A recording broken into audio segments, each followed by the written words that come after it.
Office office tension tension upset உனக்குலாம் எதுக்குடா கல்யாணம்? ச்சே. ஏதேதோ காரணத்தால் கல்யாணம் தள்ளி தள்ளி போய் சில பேர் கல்யாணமே ஆகாமல். இரு இது கொண்டு போய் லில்லி கிட்ட கொடு, அவ விரும்பி சாப்பிடுவா. சரி சரி வர்றேன்.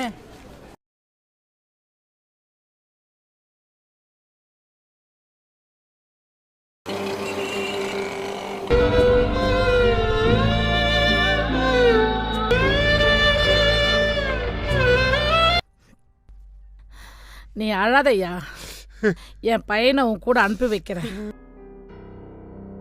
இதான் சரின்னு சொல்ல வரல, அதே சமயம் தப்புன்னு என் மனசுக்கு படலை. தெரியலையம்மா.